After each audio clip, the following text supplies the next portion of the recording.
Okay, this lesson for our Koine Project class, we'll ask the question, why neither atheist nor religionists can see the obvious? Well, it's also the same reason why a believer might not always be able to see the obvious.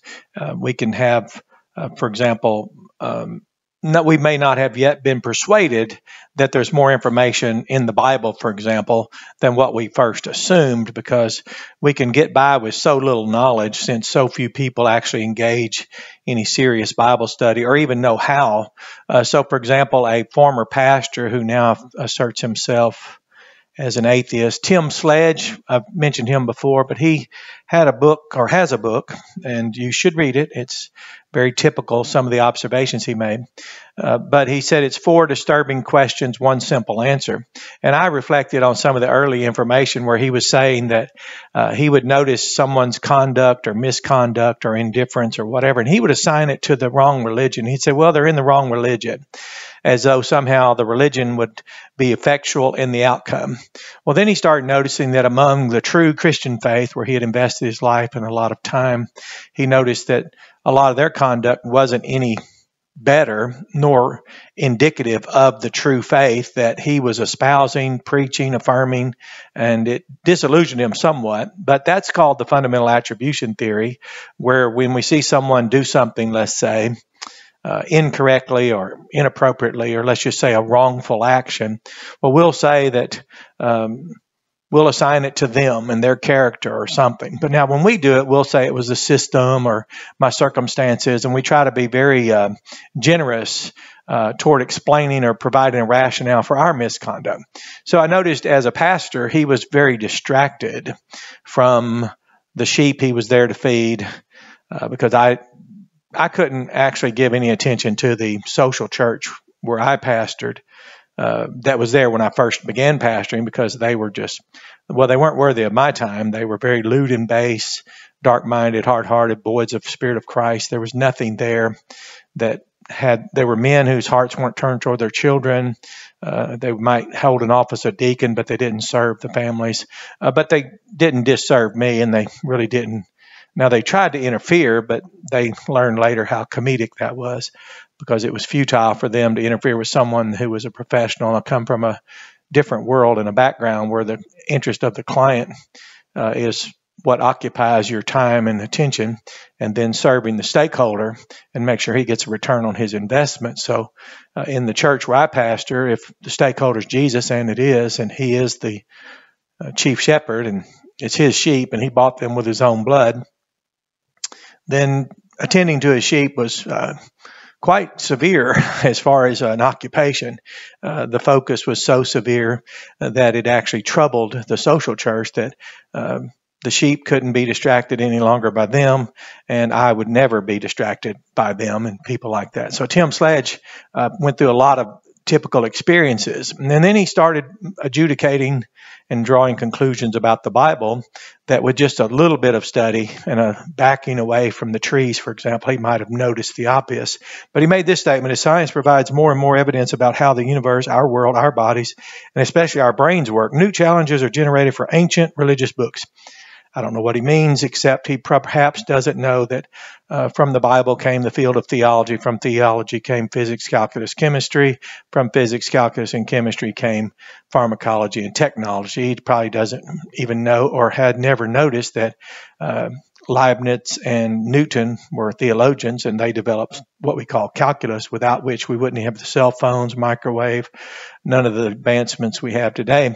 So I'm not certain how obvious it is, but it can be so obvious that it's obscured by its own nature. So he went on and said, we now understand that the Bible, for example, the Bible now, he's judging the Bible. He's going to bring the Bible down to the level of people's misconduct or misinformation or lack of knowledge. So he's going to do that typical error. We begin to marginalize the standard. We begin to say, well, it must be the Bible's fault. I know students that blame the teacher. And what kind of students do we know they were? Poor performing students. They didn't do their homework. They didn't ascertain core knowledge. They didn't deliberately practice. They didn't do iterative practice. During the summers, they would just turn off their brains and then return to school and take 2 months of the first semester to just regain what they lost. So then there are arsonists complain about the fire department, criminals complain about the police department. So is it any wonder now that disillusioned preachers will complain about their Bible? So he says he gets the chronology of the creation wrong, asserts that the sun once stopped in its tracks and hasn't a clue about the age of the earth. So you notice some of these alarming, large judgments now he's imposing upon a book that had he even noticed the numbers in the book, as the obvious remains obscure because it doesn't occur to us that we're even avoiding data in the Bible. We may not even, until someone adds value to something, we may only focus our attention on what their attention's on. It's called inattention. And when you're in a situation like that, it's a preoccupation. It's similar to the lens through which you might view something. It's either this or that. And what we're learning now and have learned, and in this class especially, you all are so far beyond. We even use now the word metapologia, the works after the apologetics. We've already done the hermeneutics. We're developing the apologetics. Now we're after that so that we have conclusions. For example, when we noticed, when he talks about the age of the earth, we noticed Usher, which I didn't know. I'd never even heard of him. I just know that in the center column of my Scofield Reference Bible, it said 4004, and that's all I needed. It wouldn't be in the Bible if it weren't true, right? So I moved on. Never heard of it. Never heard of the young versus old. Of course, it was catalyzed when people began to draw large, extreme, severe judgments against people who weren't old, who weren't young, who weren't old, with vice versa. And it really became startling because one person made severe judgments against God's people, saying that they didn't even believe the true God, and even came up and produced a new God, he said, the God of the old earth, which was very unusual, but typical. People who can't ascertain and notice a view that's higher than the two competing theories will just simply marginalize or the information in that opposing theory, or worse, then begin to diminish the people. But as a pastor of one of the Lord's New Testament churches, a covenant community, I've never noticed anyone being barred from the Lord's table because of they not knowing the correct age of the earth, nor they not knowing the difference between chronological and geological age, or they not knowing about chronological time and then the measure of decay incurred as a result of the severity of God's judgment, which is exponential. I've never heard of anyone being barred from participating in a New Testament church who believed the gospel for everlasting life, came forward to be baptized into that fellowship and to be there to steadfastly continue in the apostles' doctrine, to fellowship into the gospel, to learn and grow upwardly to where they can self-examine, self-correct, be a father to children, a husband to his wife, a brother in the covenant. She can be a mother to children, a wife to a husband, a sister in a covenant. They can be brothers and sisters covenant together for the purpose of carrying out the kingdom work of Christ on earth, which I guess that would not be something that people in the young or old earth, I've never heard of people diminishing people that might be a member of their congregation. Now, I guess if you want to play the game of making sport of others to draw people after yourself, that's fine.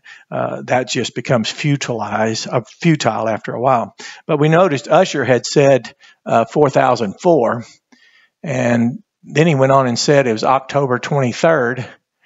I've recently learned that was something to do with some equinox and some autumnal observance in something Eastern culture, whatever that is. And then we learned that Newton, he said 2060, and I learned that all he had done was added 1,260 years to the year 800, which was the founding of the Roman Empire, and that gave him his 2060. But the obvious here that we notice is that if you did any research at all, and few do, but when we pick sides, we really just have enough. We already have what we want, because if you have enough information to pick sides, that's the lowest amount of information you'll have, because you're so anxious to pick sides, marginalize the opponent, or to deconstruct their position, so that you're so anxious to pick sides. Don't be on the wrong side. That's just called pressure, which really doesn't have a lot to do with fear of God and reverence for Christ, and it certainly doesn't reflect a high opinion of the scriptures. But so we noticed Ussher had actually said to the day, and he also concluded that it would be the end of the world be October 23rd, 1996. But if you're not noticing and even care about the data, you wouldn't notice that the 2060, and of course the 2028, which is 80 years from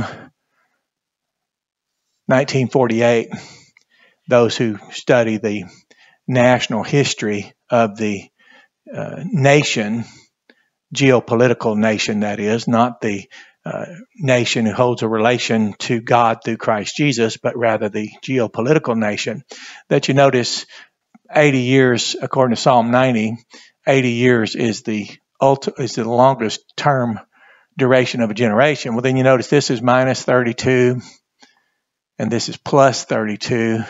And again, Jesus is thought of because this was when he made his entrance into Jerusalem. So they're both off by 32 years.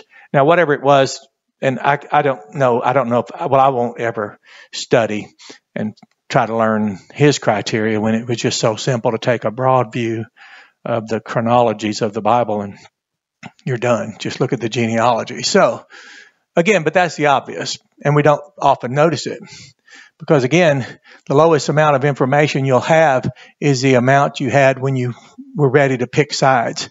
And once you pick sides, then this accretion begins. You just continue to layer it and layer it. So you're not increasing in knowledge. You're just continuing to increase in the defense of your lowest amount of data. So that's one thing, and that's why we don't notice the obvious, because if you're Catholic, you're not Protestant, and if you're Protestant, you're not Catholic, so you evaluate Catholicism. If you're Protestant, from whatever view that might be, there's so many versions and expressions of Protestantism. So you can see how lewd and base it can become for those who have no will to work, no interest in laboring in word and doctrine, no value of it. And as Tim Sledge said, well, he's already judging the Bible for not even getting the age of the earth correct. So that's a severe judgment against a book that was here long before he came along, especially since it was produced over 1,500 years, over 40 authors, 3 different continents from which they originated, all types of backgrounds, education, vocations, professions, whatever, multiple genres. Let me see, 3 different languages, primarily Greek and Hebrew, however, but 3 different languages, and yet you can take Bible numerics and demonstrate absolute symmetry between old and new. You can show at a level that is beyond mathematical certainty, but he didn't bother to do that because he's disillusioned by the criteria of judgment according to his skewed view of the attribution theory, which he did not realize that is a typical attribution theory. I would assign someone's behavior to their background, and yet when it comes to me, I can find all kinds of reasons. You know, I'll just tell them I had a bad day when I express road rage, but if someone else has a moment on the road where they swerve when they should not have swerved, then I will express a great indictment against them because, you know, this dear lady trying to drive herself home from work after picking up the kids from school should not have been having a bad moment. Well, what adult would not know that under any circumstances, any one of us could be going through a myriad of things, but yet Tim Sledge has now levied great charges against the Bible. But now you remember, he doesn't have information beyond what was necessary for him to begin to adjudicate. Now he doesn't have sides. Either he believes God or he's an atheist. He doesn't know that he could believe God and learn the origin of the very science that he's now saying is disproving the very Bible from which it was originated. Now that's quite a contradiction, but it can happen to all of us. Why we don't see? He didn't notice, as we've done this so many times, the approximately 6,250 years at 12 hours a day. A child could do this, 12 hours per day, 6,250 years at 12 hours a night. He didn't notice Jesus said there's 12 hours in the day. He didn't know Yom in the Old Testament even refers to the heat, like the heat of the day. He didn't take 12,500 approximate years at 24 hours total. And again, when you're not including Bible data, it's very strange and typical of all of us to prejudge. It's called prejudice. We prejudge, so we already have the information. We already have enough that catalyzed our propensity to diminish, negate, and otherwise marginalize. So it didn't take a lot for him to, but this is just third grade, and you could say this 12,500 years times 360 days. We've done it so often. This is my third graders, my grandchildren have done this in class before. They've even made their own lessons before. So at 360 days equals 4.5 million days. And then, of course, to complete this, because we have 1 day to 1,000 years. And, of course, when I hear people say, no, that's not possible, I'm like, well, why would they negate it? Well, because they didn't study it and they didn't notice it. And if they didn't notice it, it can't be noticed and it shouldn't be noticed. And of course, those of you that are in a class where we continuously study the Bible, research, and then research, we review and revise, we're now doing the works after the apologetics. We're no longer whatever that is back there, so far back now that we can't even recall a time where we were even interested in picking between young and old, rather evaluating both sides to define, document, and disclose any fallible features so that we can then remove those and then not continue to be blind spotted by and remain unable to see the obvious. So here we times 1,000 years, because I'm fascinated as a social scientist how people reject information that's in the Bible because they didn't notice it. And that would tell you that's a spirit or a disposition called competition. And it actually is a barrier to education. It's a barrier to learning. And obviously, because now we see that people who developed the personal computers weren't the schools that now use them. People who developed, let's say, the iPhone weren't the schools and technology departments that now use them and train people how to be cell phone repair and computer repair or whatever. I mean, yet the people who now in education, those systems that use these computers and these iPhones and this new technology and all that we have out there weren't the ones who produced it. So that's very, very typical. Time 1,000 years equals 4.5 billion.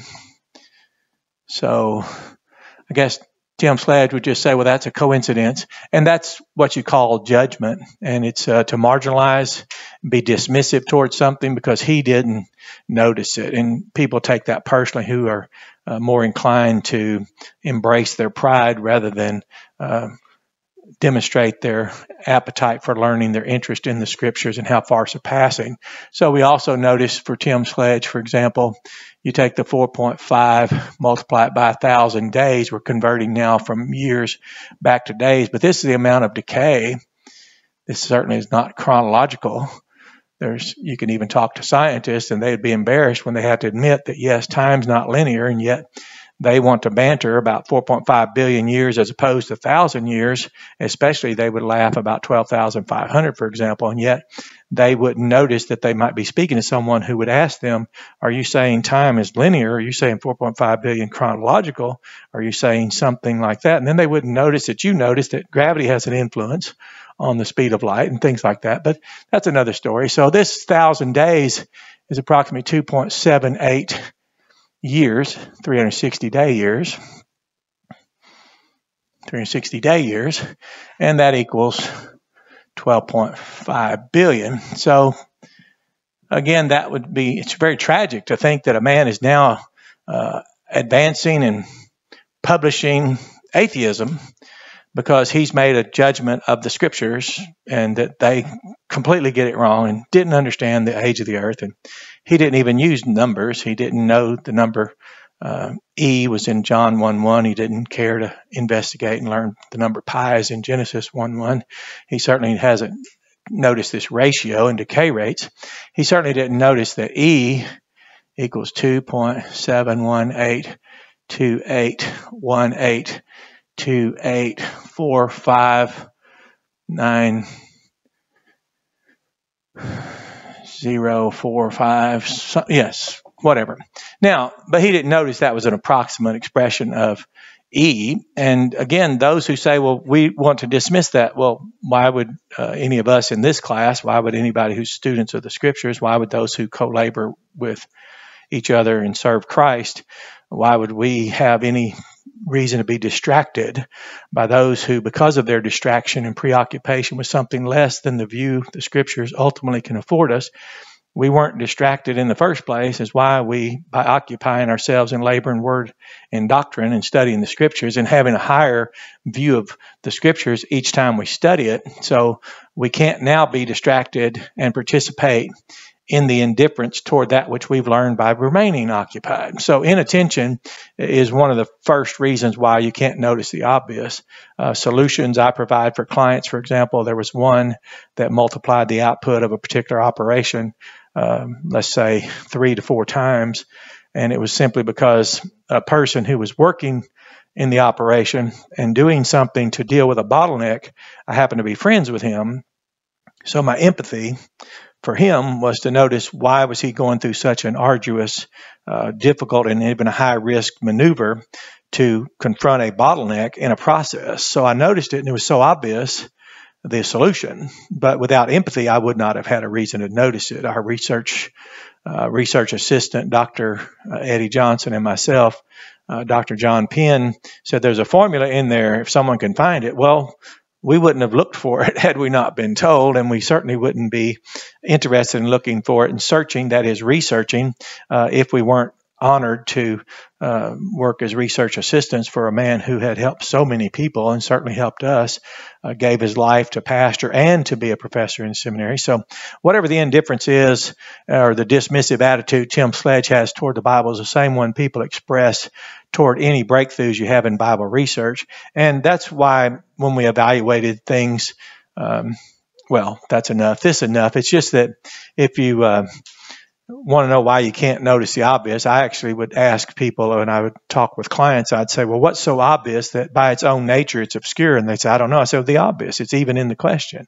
And unless we're attending what's there to attend, we may one day become so far removed from what we had not attended to, as in Tim Sledge's case, we may be distracted by the misconduct or a standard that we hold others to and yet not be involved, because I would not neglect the sheep that I've been sent to serve, my primary client, and certainly the stakeholder, being Christ, the good shepherd of the sheep, for those who are indifferent toward them. Why would I join those who are the reason why the sheep are in such severe condition? Because when I first arrived, we had almost 250 people that weren't even engaged in the congregation, and yet they were disillusioned, a result of having been defrauded, deceived, and then discarded.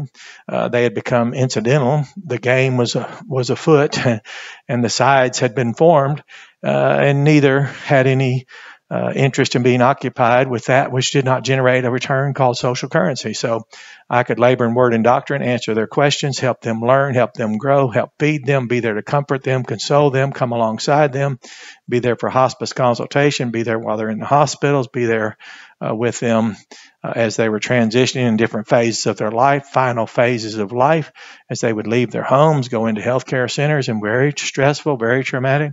I could consult their families. I could counsel their grandchildren. I was there meeting the needs that were actually real, and then in the whole time learning and teaching so I could feed them more and give them the good news and the great insight that comes from a view from which there's no contradiction. So this is why neither atheist nor religionist can notice the obvious, because inattention, preoccupation, and then indifference, because the anger-aggression hypothesis in the field of psychology says is that when we run into a barrier to what we want, so here we have covet.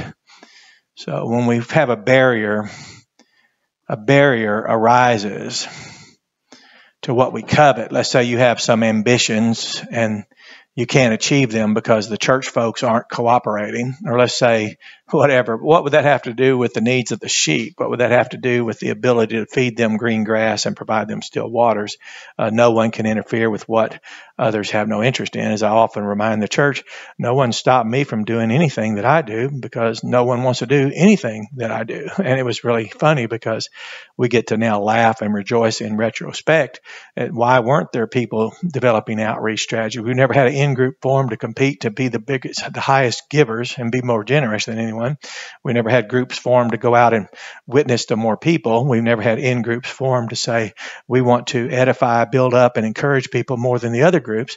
No, they've always formed to be what we now know them to be instead of Christ groups, and they're there to disserve, they're there to deconstruct, they're there to mock Christ in his own Father's house. But how would that dissuade us who are occupied with what Christ entrusted us to occupy with? And he told us to occupy until he comes. But the more something is perceived as a barrier, for example, sheep, they're just getting in your way, and you covet more and more, and you have ambitions and aspirations, well, then you'll actually sacrifice the sheep eventually on the altar of your own ambitions, because those are disturbing questions Tim Sledge asked in his book, and I recommend you get it. But if you're not careful, you may not notice that. Why does he not speak of the people he was pasturing and the sheep that he was feeding? Why didn't he talk about the still waters? Why don't he notice Jesus said, now those that are whole don't need a physician?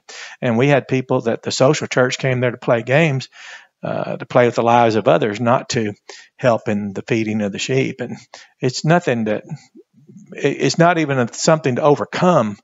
They're not even there. I never even ignored the social church. That would have required effort. I would have to be informed of what they were up to, and it was all ineffectual. It had nothing to do with the prevalence of the Lord's church, the excellency and far surpassing of his scriptures, his knowledge. God's smarter than everybody. Now, if you start judging the Bible and judging the God who authored it, and then you find out later that something as simple as this, as obvious as this, can be demonstrated at a degree of mathematical, it's not even math, it's arithmetic, third grade arithmetic. Well, that is exactly what God is known for. He can certainly confound the wisdom of the wise. He can come along and make the sophistry of the sophists look very unsophisticated. So you have a blessed day. Enjoy this lesson.